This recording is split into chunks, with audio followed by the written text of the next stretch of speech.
everyone. Junior church. This guy's raring to go. 5 years old through 4th grade, you are dismissed to go. So, I don't know how many of you use the YouVersion app. You can follow along on the sermons on it. You can keep tabs. It fills out the bulletin and stuff. But Jesse just kind of waved at me back there and he goes, check out the verse of the day. It gives you verses of the day. It's a great little tool. But the verse of the day is John 1:5. The light shines in the darkness, and the darkness has not overcome it. Think of that verse as we go into our sermon today. Christmas holds so many memories and special traditions. And one of the words that keeps coming up every Christmas season, every year, is the word Advent.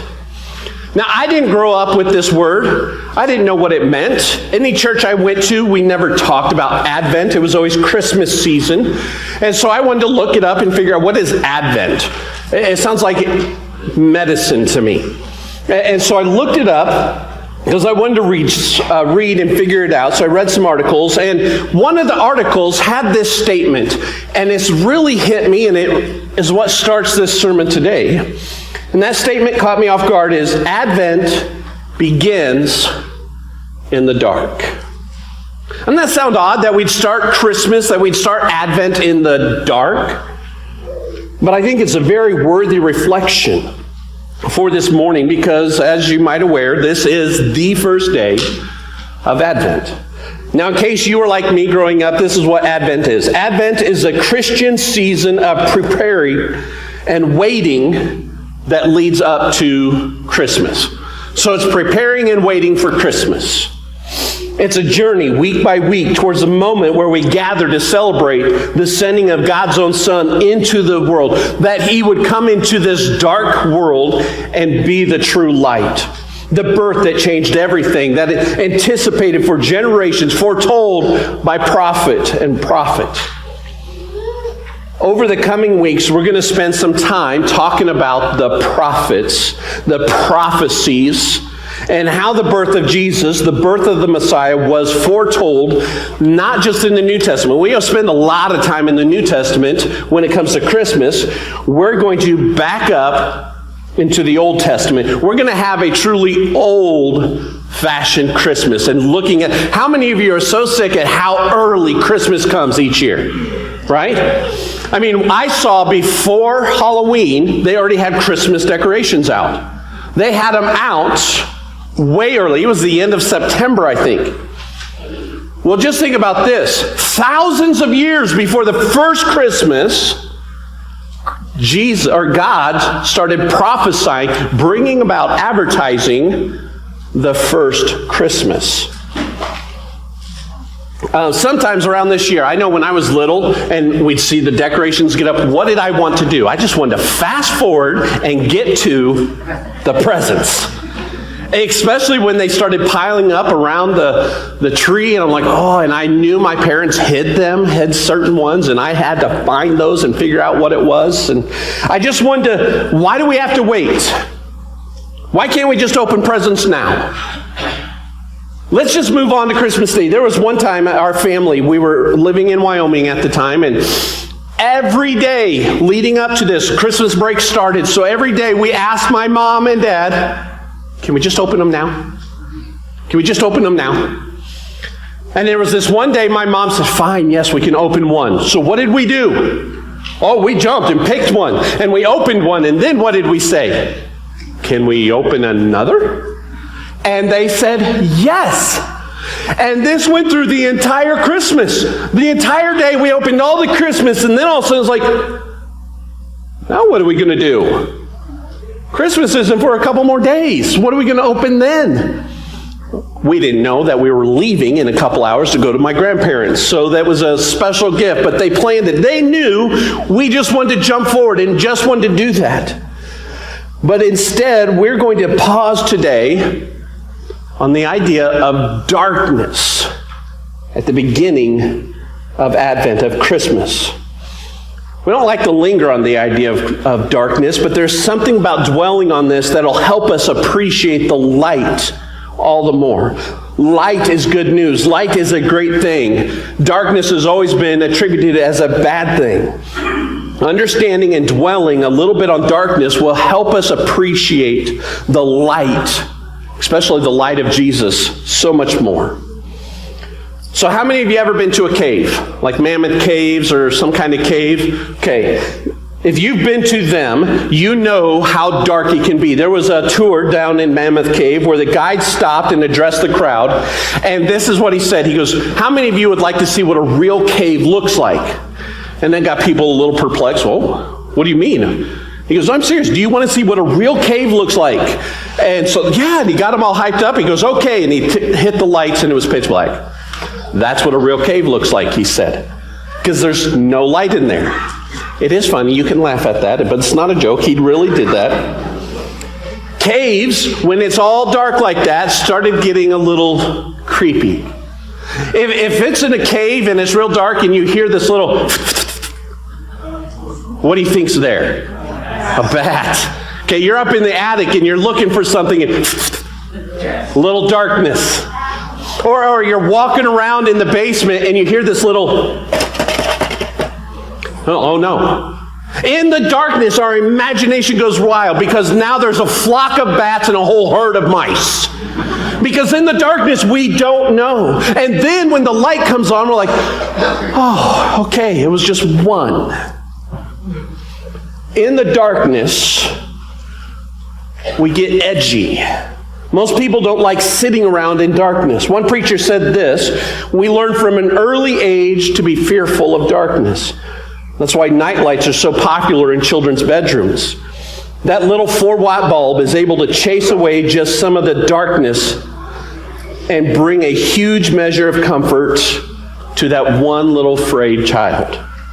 Even as we grow up, there is still an inborn fear of the dark. If you hear a strange noise in the house while you're in the middle, if you're in the middle of the afternoon when you hear that noise, you think that's odd. You don't give it a second thought. But if you're in a completely dark house and you hear that noise, 3 a.m. in the morning, your wife will begin to nudge you and say, go find that out and don't come back till you do. Darkness is uncomfortable.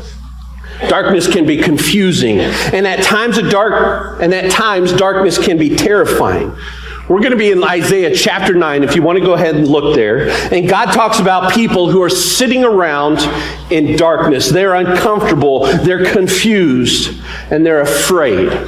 If you back up a couple chapters in Isaiah 7, Isaiah promised that a virgin would conceive and give birth to a son. There are people who reject the virgin birth, even some preachers and theologians who refuse to believe God would or could do such a thing.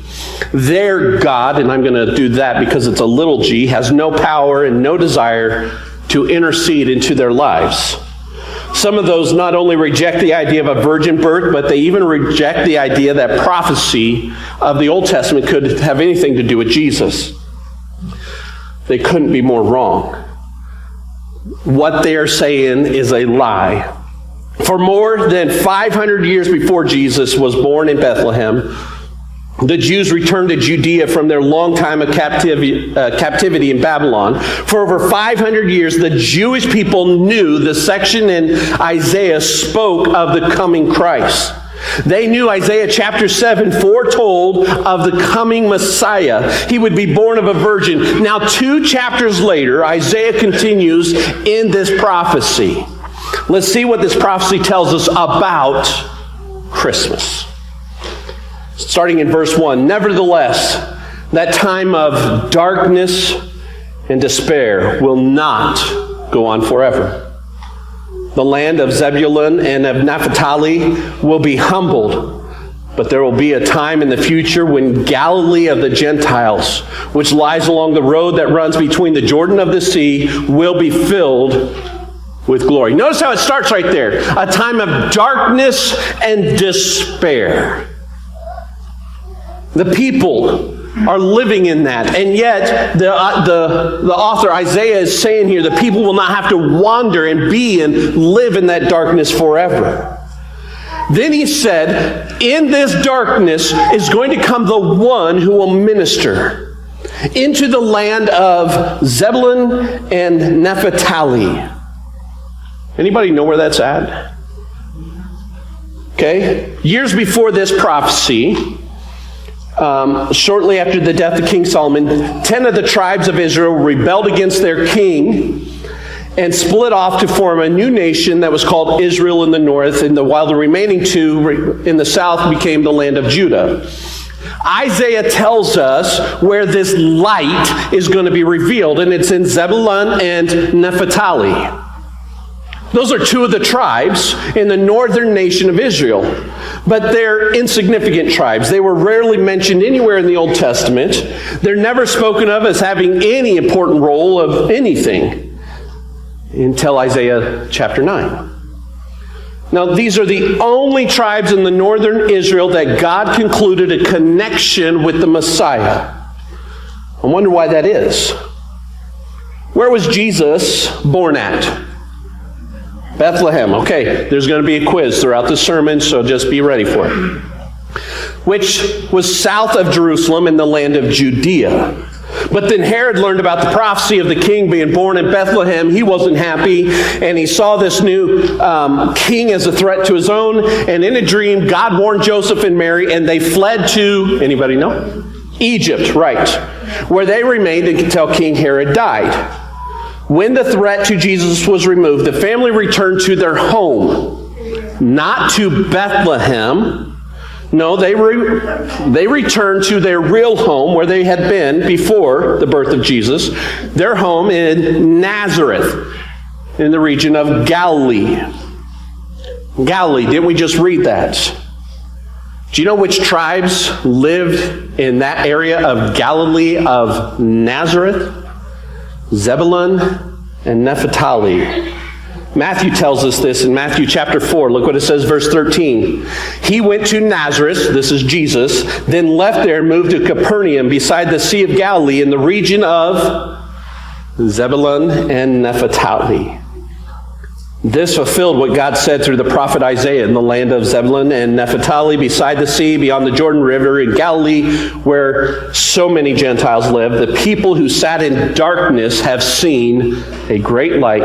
And for those who lived in the land where death cast its shadow, a light has shined. Isn't that interesting? In chapter 9 of Isaiah, we hear about Nazareth, basically, where the light of God is going to come in and minister and bring in the message of salvation.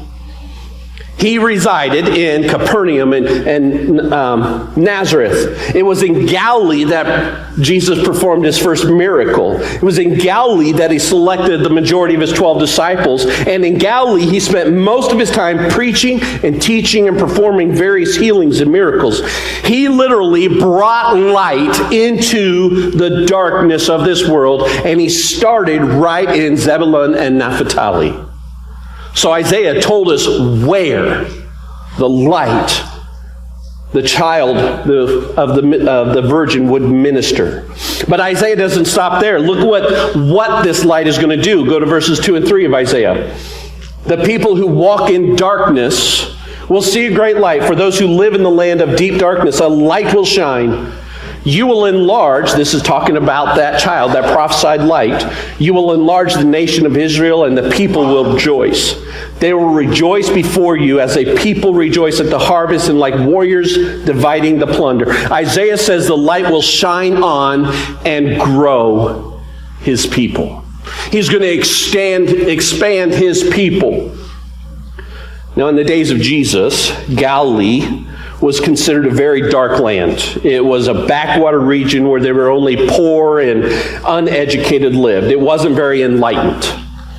When Peter and John spoke before the Sanhedrin in Acts chapter 4, they amazed the leaders of Judah because they were obvious Galileans. They were unschooled, ordinary men, and they could tell that, and yet they spoke with courage, power, and authority.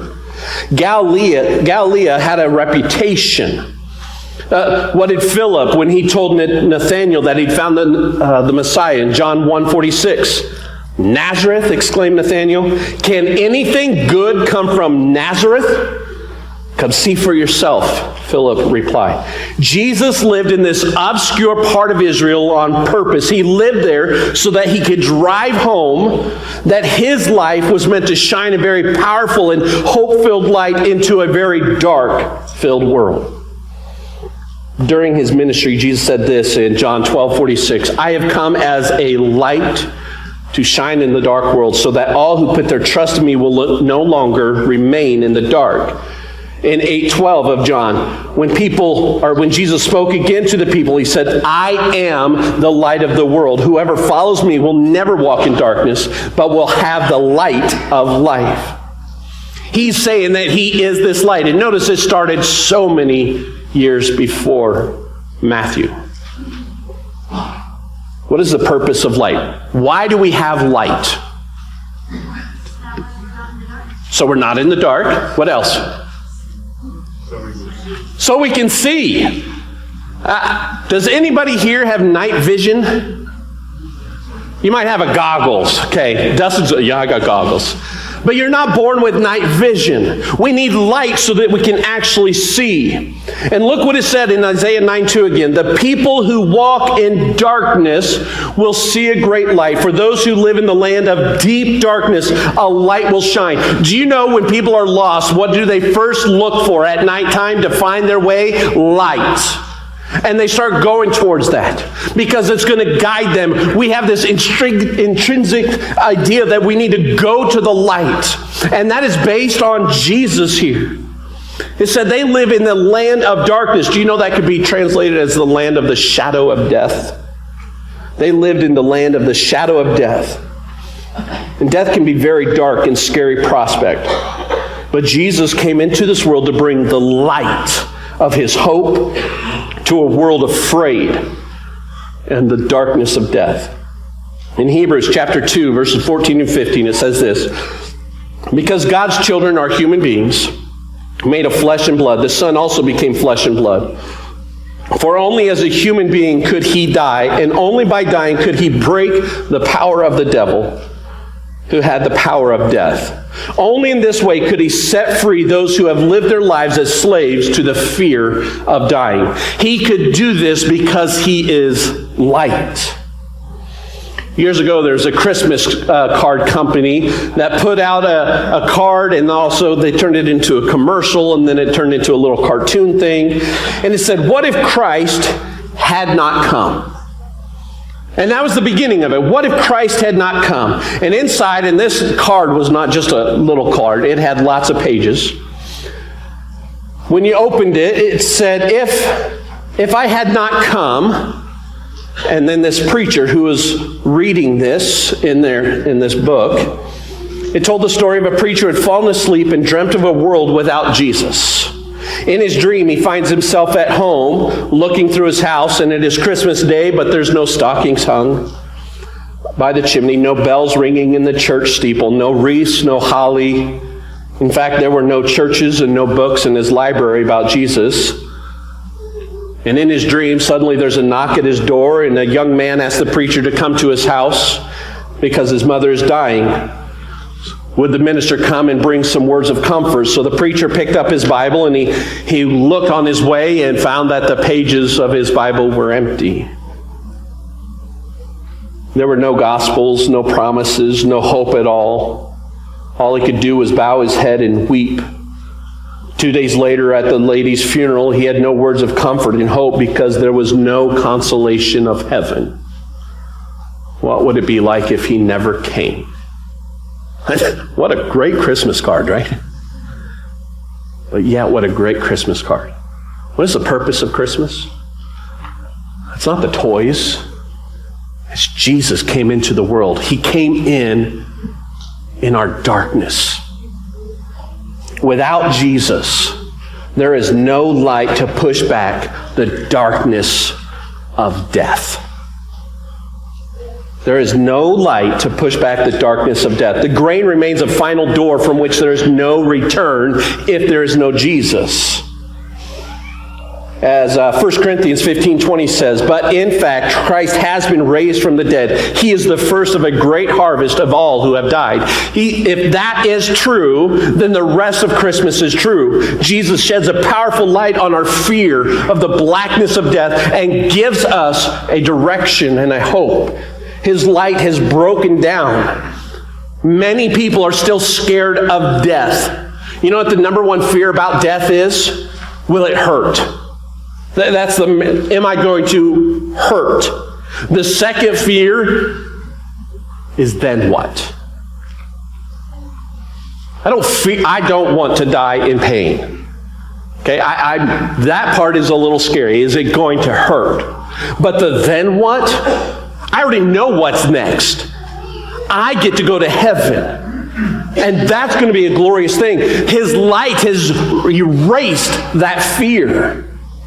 But light means more than just victory over the darkness of grave. It also means Jesus will light up the very life we live now. It's not just in the future, it's also now. John 15:11, Jesus says, these things I have spoken to you so that my joy may be in you and that your joy may be full. Don't we always sing joy to the world? And we want to talk about joy during Christmas time. This is where it is. There's something about Jesus that brings up a whirlpool of joy and hope and peace. And when we hold on to that light, when we know that that's the truth and we place our life in it, nothing can take it away. Paul talks about that peace that passes all understanding. You can't explain it, but you know it's there. It's kind of like that joy you feel on a bright summer's day. Yesterday, we got a text from Brady down in Moberly, Missouri, and he sends this picture, and it's the first snowfall, and they had snow everywhere. And there were people who don't know how to drive, sliding and swerving and all that. So I got up and took a picture, and it was a bright, sunshiny day. And it was lucky. That's what he said. Remember when it's been dreary for a few days and then the sunshine hits and all you want to do is open the curtains and let that light in. You want to step outside into that fresh sunlight and feel that soft breeze on your face and you feel good. You can't explain why, but there's just something about that just gives you peace and hope. Times that by infinity, and that's what you feel when you walk in the light of Jesus. A few years ago, a woman named Dana Turney told of feeling like she missed out because she didn't believe in Jesus. This is what she said. Over the years, I've come to think I'm missing out. My friends and relatives who rely on God, the real believers, not just churchgoers, they have an expansiveness of spirit. When they walk along the stream, they don't just see water falling over rocks. The sight fills them with ecstasy. They see a realm of hope beyond this world. I just see a babbling brook. I don't get the message. And it all starts with where she started. She sees a neat creation, this this waterfall. But what did the believers see? An intimate touch of the Creator God giving them this wellspring, and they could feel it and know it, and she missed the message. How many people today are missing the message? They want the decorations, they want the traditions, but they miss the message because they're not living in the light. Isaiah 9:3 says that what was promised the coming Messiah and what would come was enlarging the nation, increasing their joy.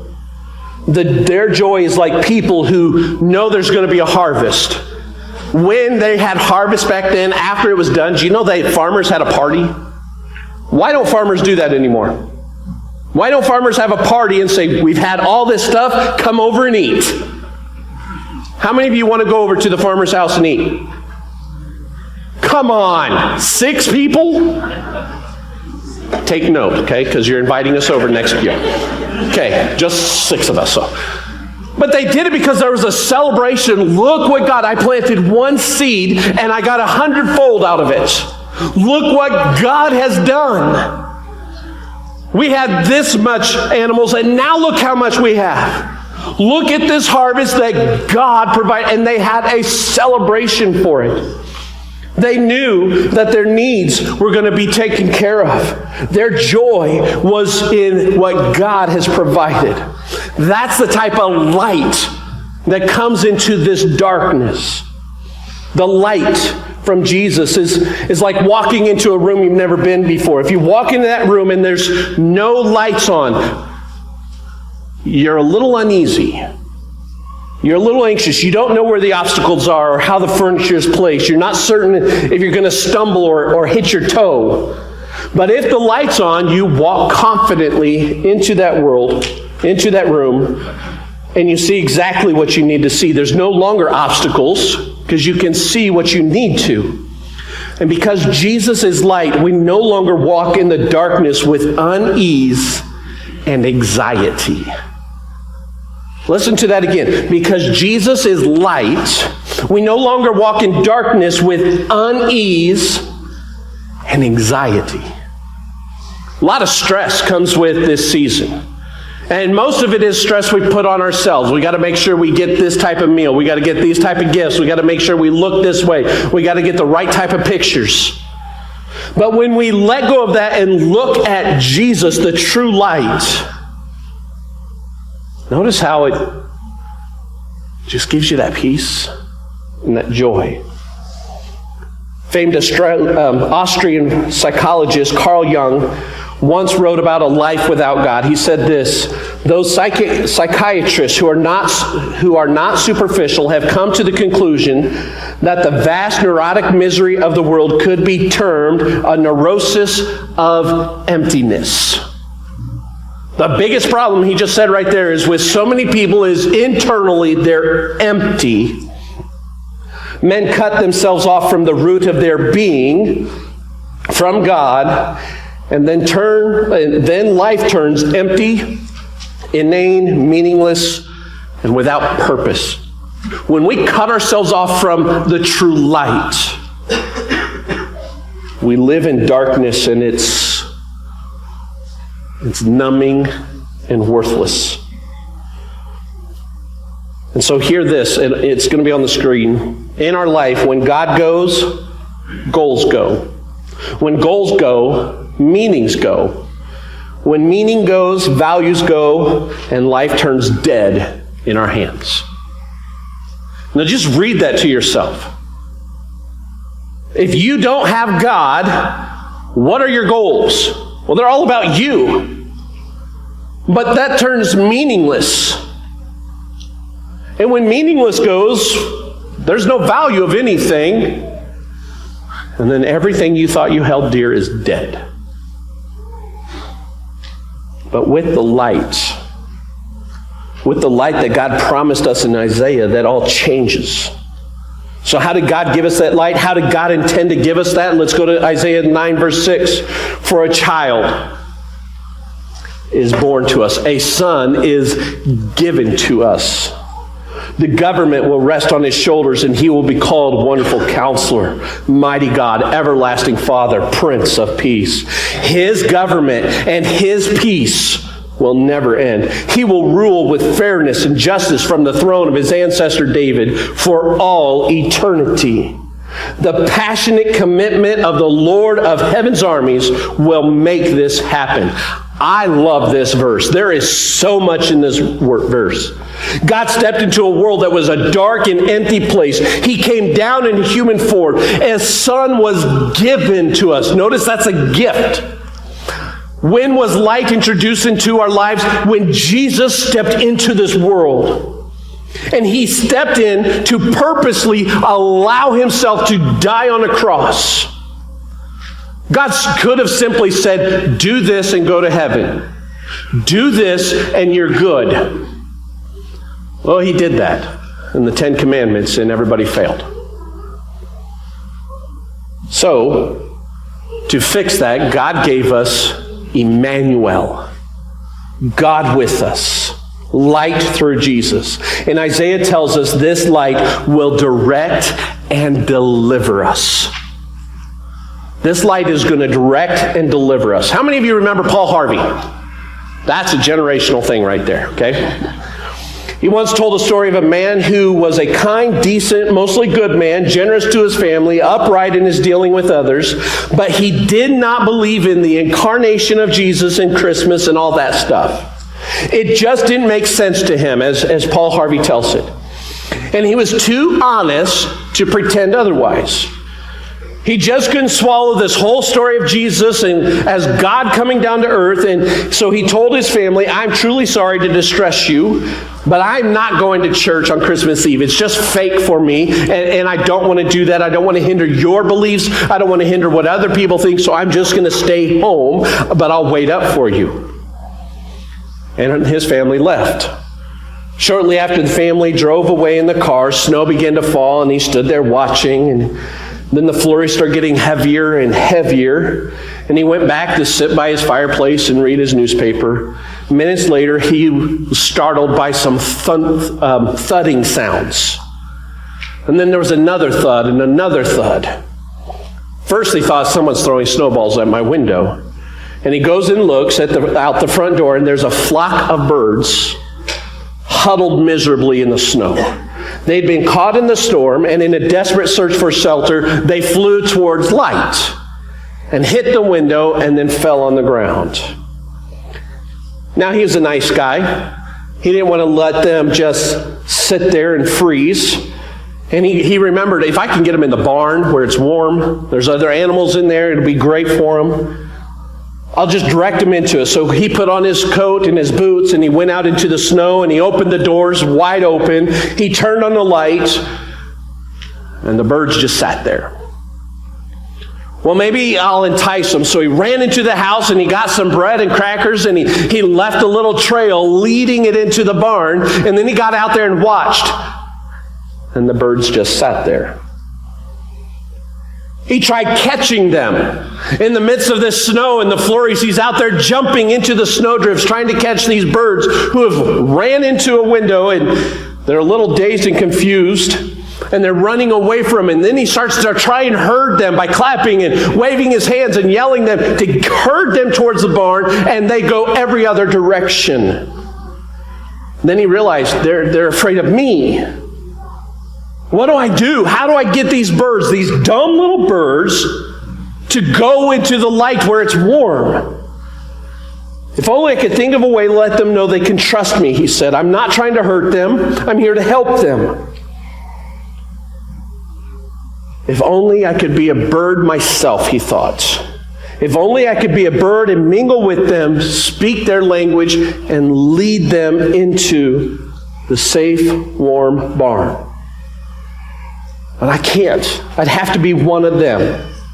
And then in that moment, the church bells began to ring. The sound reached his ears above the wind. He stood there listening to the bells. The song they were playing was, "O come, all ye faithful." Listening, he heard those bells pealing with glad tidings of Christmas. And right there, he sank to his knees into that snow. God did come like us. In that moment, he realized that all this time, God had been laying some breadcrumbs for him, that had been trying to bring up, had opened the doors, and he would not listen. And finally, he was ready to listen to the God who came down like him and brought the true light, the light of relationship, the light of hope, the light of life, the light of love. There are times that we are in darkness of sin. There are times we are in that darkness of sin and it's someone else's fault. We have to acknowledge that there are times like that where we are the victim. But unlike what our culture wants to tell us, where we're always the victim, most of the time, and when I say most, I'm talking 90% and higher, most of the time, the darkness we find ourselves in is something we've contributed to ourselves through our own choices. And thankfully, even though Advent, even though Christmas begins in the dark, it doesn't stay there. I don't know what everyone's situation is when you walked in today, but I know all of us are walking through some sort of trials. We're living in the midst of a dark world. I don't know all the stories. I do know some of them. Thanksgiving can be stressful. Do you know why Thanksgiving can be so stressful? You're with family, right? That's enough. And then here's the craziest thing. You don't get much time to recover from spending time with family because you got Christmas coming up again. And so we've got all this stressful time with family. Is your family experiencing dysfunction? Are things not going the way that you thought and had hoped they would? What would it look like if you purposely started living according to His light with your whole family? What would it look like to intentionally make sure Jesus is the focal of your life and your family get-togethers? Maybe that will involve confessing to someone. Maybe that'll involve you confessing, look, I've been harboring these feelings. I've done this against you. Maybe it's time that we confess and bring in the light of healing, the process of peace. Maybe that will mean not allowing certain events or habits to fill your holiday get-togethers. If your family's got a tradition of doing something that is ungodly, don't participate. Don't even go. Will you stay in the darkness of the past, or will you choose to enter the light of Jesus?